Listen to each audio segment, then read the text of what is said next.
នេះទៅយកដែរកាត់មកវាសិតតែស៊ីបងឈិតពេញហើយចឹងធ្វើឲ្យស្ទះប្រើការឡើងកើតជំរាបសួរពុកម៉ែបងប្អូនអ្នកគ្នានឹងយើងមកធ្វើស្ទះជួនភ្ញៀវនៅខាងតាំងសាំងខាងជើងនៅខាងក្រោយផ្សារ KC ដោយសារតែគាត់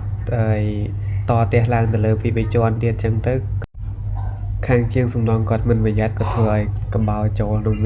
ជីហ្វុងទៅវាធ្លាក់ទៅដល់ក្រោមស្ទះនៅជាន់ផ្ទាល់ដីនេះសិតតែខ្ទេចស៊ីម៉ងតកកកុញពេញហ្នឹងឯង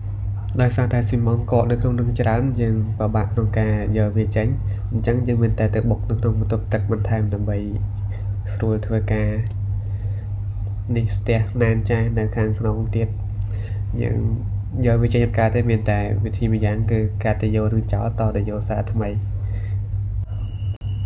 នេះទៅយកដែរកាត់មកវា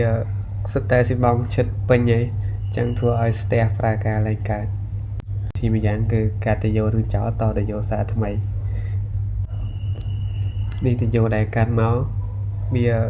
សិតតែស៊ីបងឈិតពេញហើយចឹងធ្វើឲ្យស្ទះប្រើការឡើងកើត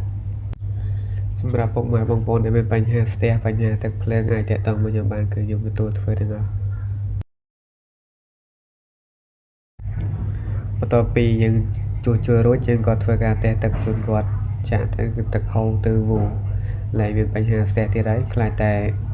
ខាងបងជាងសំណងគាត់ចាក់មកទៀតទេបានស្ទះទៀត